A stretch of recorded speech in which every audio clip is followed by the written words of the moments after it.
The U.S. general who commanded U.S. troops in Afghanistan and led the successful Iraq surge says America has abandoned Afghanistan. General David Petraeus telling the UK Times the rest of the world will see we are not supporting democracy or maintaining the values we promote around the world. He warned the country could see a brutal civil war similar to when the Taliban took control in the 1990s.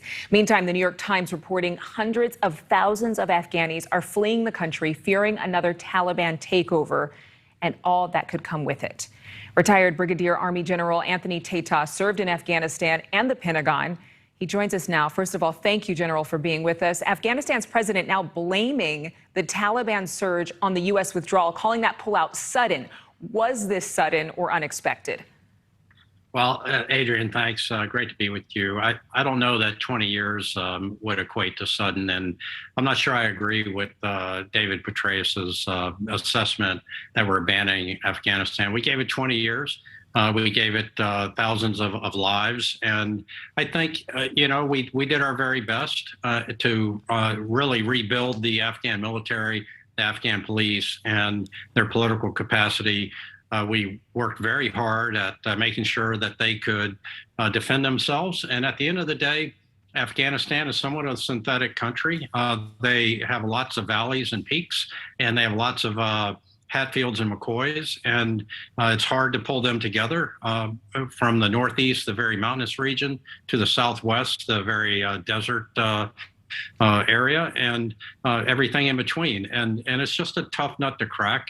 And we didn't invade Afghanistan, so all the comparisons to Russia coming in there and all of that are false comparisons. We came in to get rid of the Taliban, which or the Al Qaeda, and to defeat the Taliban. And at the end of the day, Bush, Cheney, Wolfowitz, Pearl, Feith, all of those people blew it.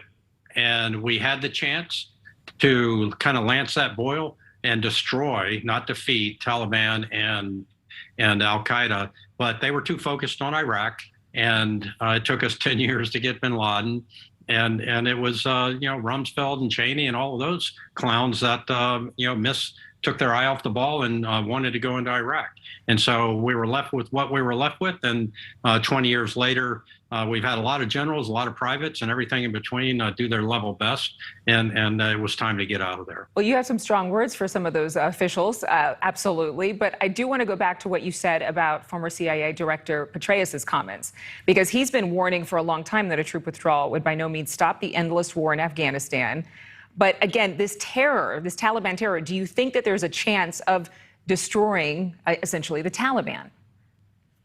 No, the Taliban, when we didn't go after the sanctuary in Pakistan, we sowed the seeds for continuous war, which I'm not sure what Cheney and Bush and Rumsfeld and all of them were seeking, but they got what was obvious to those of us that were serving in the 18th Airborne Corps at the time. I was a brigade commander in the 101st Airborne, expecting to go to Afghanistan, and got told in January 2002 I was diverted from the force flow to Afghanistan to go to Iraq. And I'm like, what's in Iraq? And there was nothing that we should have been going after in Iraq. And so the whole head fake was really laid the foundry for what's happening today. And I don't care if we spent 5 more minutes, 5 more days, 5 more months, 5 more years, 5 more decades in Afghanistan, the result would not be any different. They would wait us out. They have sanctuary in Pakistan, and they can do whatever they wish to do. And we gave it our best effort to help the forces in Afghanistan and the government defend themselves. And we'll see what happens. Let's see what happens, too, with the other surrounding countries. We want to bring up Iran, the U.S. promising action against the country after a drone attack on a freighter that killed 2 crew members. Here's what Secretary of State Anthony Blinken said. Iran continues to act with tremendous irresponsibility. We are in very close contact and coordination with the United Kingdom, Israel, Romania, and other countries, and there will be a collective response. General, what do you make of this? I mean, what can the U.S. and allies do? Afghanistan obviously has an effect on the surrounding countries in that very turbulent Middle Eastern region, especially as the U.S. is actually lifting sanctions. Yeah, so Adrian, I'm not sure that our action in Afghanistan has much material effect in Iran. It's the border there is in the irrelevant part of Iran, really. But the actions that this administration is taking toward Iran, lifting the sanctions, moving toward the JCPOA, trying to get the Iran nuclear deal back in place, are totally irresponsible. President Trump was right on the money to cancel that deal. That didn't force Iran to stop their exporting of terror. They are the major destabilizing force in the Middle East. They have Hezbollah, Hamas, the Houthi rebels, and the Shia militias all throughout Lebanon, Iraq, and Yemen to take on Western interests in that region. And so this administration is really lost. You could tell with Blinken, he doesn't really believe what he says there. He's struggling to say anything negative about Iran.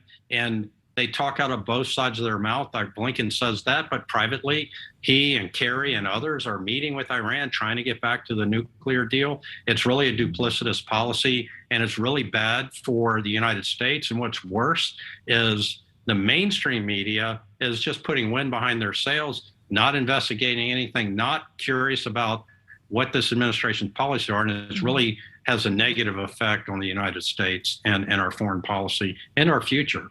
Well, our future is definitely in focus now because this is going to change everything. We just don't know how at this time. Retired Brigadier Army General Anthony Tata, thank you for being with us.